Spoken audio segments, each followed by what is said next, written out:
उत्तराखंड गठन के बाद पहली बार रामनगर को राजधानी देहरादून के लिए सीधी एक्सप्रेस रेल सेवा की सौगात मिल गई है। केंद्रीय रेल मंत्री अश्विनी वैष्णव और मुख्यमंत्री पुष्कर सिंह धामी ने वर्चुअल माध्यम से रामनगर देहरादून एक्सप्रेस ट्रेन को हरी झंडी दिखाकर नियमित संचालन का शुभारंभ किया। रामनगर रेलवे स्टेशन पर आयोजित कार्यक्रम में सांसद अनिल बलूनी ने इसे कुमाऊं और गढ़वाल के बीच संपर्क मजबूत करने वाला ऐतिहासिक कदम बताया। उन्होंने कहा कि यह रेल सेवा पर्यटन, व्यापार, शिक्षा और रोजगार के नए अवसरों को बढ़ावा देगी।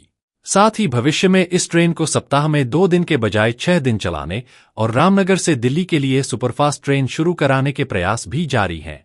मुख्यमंत्री पुष्कर सिंह धामी ने कहा कि यह नई रेल सेवा उत्तराखंड की विकास यात्रा में एक महत्वपूर्ण उपलब्धि है।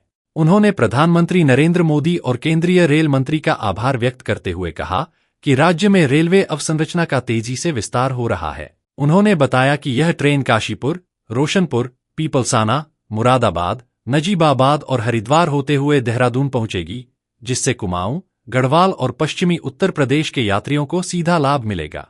केंद्रीय रेल मंत्री अश्विनी वैष्णव ने कहा कि भारतीय रेलवे लगातार आधुनिक और बेहतर सुविधाओं की दिशा में आगे बढ़ रही है। उन्होंने भरोसा दिलाया कि यदि यात्रियों की संख्या बढ़ती है तो इस रेल सेवा का संचालन सप्ताह में 2 दिन से बढ़ाकर प्रतिदिन करने पर भी विचार किया जाएगा।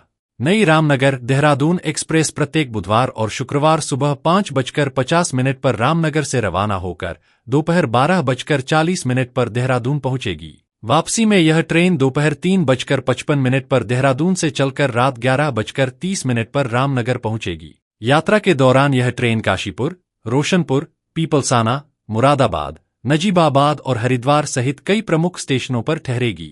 नई रेल सेवा से विद्यार्थियों, नौकरीपेशा लोगों, व्यापारियों, पर्यटकों और आम यात्रियों को बड़ी सुविधा मिलने की उम्मीद है। साथ ही यह कुमाऊं और गढ़वाल के बीच विकास और बेहतर कनेक्टिविटी की नई कड़ी साबित होगी।